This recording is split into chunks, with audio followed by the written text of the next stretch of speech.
ನಮಸ್ಕಾರ ಸ್ನೇಹಿತರೆ, ಎಲ್ಲರಿಗೂ SGR ಮೀಡಿಯಾ ಫಾರ್ ಯು ಚಾನಲ್ಗೆ ಸ್ವಾಗತ. ನೀವಿನ್ನೂ ನಮ್ಮ ಚಾನಲ್ಗೆ ಸಬ್ಸ್ಕ್ರೈಬ್ ಆಗಿಲ್ಲ ಅಂದಿದ್ದರೆ ಸಬ್ಸ್ಕ್ರೈಬ್ ಆಗಿ ಹಾಗೂ ಪಕ್ಕದಲ್ಲಿರುವ ಬೆಲ್ ಐಕನನ್ನು ಮರೆಯದೆ ಕ್ಲಿಕ್ ಮಾಡಿ. ಈ ವಿಡಿಯೋದಲ್ಲಿ ನಾನು ನಿಮಗೆ ಕನಸಿನಲ್ಲಿ ಶ್ರೀರಾಮ ಕಾಣಿಸಿಕೊಂಡರೆ ಏನು ಅರ್ಥ ಎಂಬುದನ್ನು ತಿಳಿಸಿಕೊಡ್ತೇನೆ.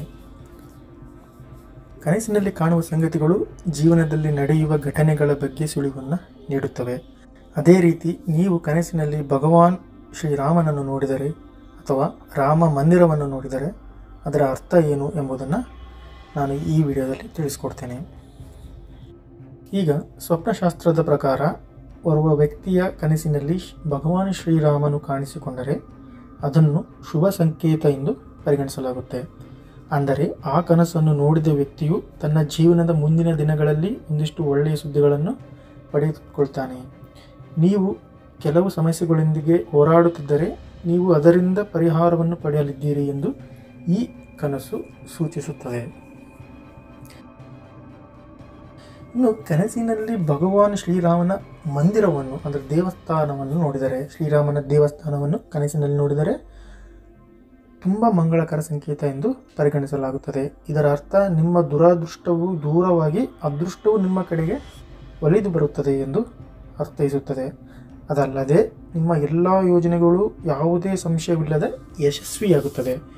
ನೀವು ಹಾಕಿಕೊಂಡಿರುವ ಗುರಿಗೂ ಕೂಡ ಶೀಘ್ರದಲ್ಲಿಯೇ ನೆರವೇರುತ್ತದೆ.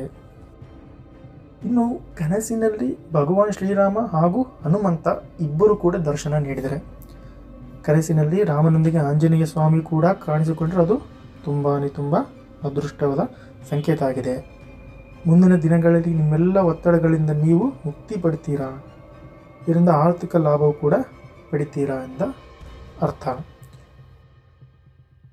ಇನ್ನು ಕನಸಿನಲ್ಲಿ ಪವನಪುತ್ರ ಅಂದರೆ ಆಂಜನೇಯನನ್ನು ಮಾತ್ರ ನೋಡುವುದು. ಈಗ ಕನಸಿನಲ್ಲಿ ಆಂಜನೇಯನ ನೀವು ನೋಡ್ತೀರಾ, ಸೊ ಆಶೀರ್ವಾದವನ್ನು ಪಡೆದಿದ್ದೀರಾ ಎಂದು ಕನಸಿನಲ್ಲಿ ಬಿದ್ದರೆ, ಸೊ ನೀವು ಏನಾದರೂ ಶತ್ರುಗಳಿಂದ ಸಮಸ್ಯೆಯನ್ನು ಎದುರು ಮಾಡ್ತಾ ಇದ್ದರೆ ಅಥವಾ ಯಾವುದಾದ್ರೂ ನ್ಯಾಯಾಲಯದಲ್ಲಿ ಸಮಸ್ಯೆಗಳಿಗೆ ಸಿಲುಕಿದರೆ ಇವೆಲ್ಲದರಿಂದ ಕೂಡ ಮುಕ್ತಿ ಪಡಿತೀರಾ ಅಂತ ಅರ್ಥ. ನಿಮಗೆ ರಾಮನಿಗೆ ಮತ್ತು ರಾಮನ ಬಂಟ ಹನುಮಂತನಿಗೆ ಸಂಬಂಧಿಸಿದ ಈ ಕನಸುಗಳು ಕಂಡರೆ ಖಂಡಿತವಾಗಿಯೂ ನಿಮಗೆ ಯಾವುದೇ ಕಾರ್ಯಗಳಲ್ಲಾಗಲಿ ಯಶಸ್ಸನ್ನು ಪಡಿತೀರಾ, ಎಲ್ಲ ಸಮಸ್ಯೆಗಳು ದೂರ ಆಗುತ್ತೆ ಎಂಬುದು ಈ ಕನಸಿನ ಅರ್ಥ ಆಗಿರುತ್ತದೆ. ಇನ್ನಷ್ಟು ಮತ್ತಷ್ಟು ಕನಸುಗಳೊಂದಿಗೆ ನಾನು ನಿಮ್ಮನ್ನು ಮತ್ತೆ ಭೇಟಿ ಮಾಡ್ತೀನಿ.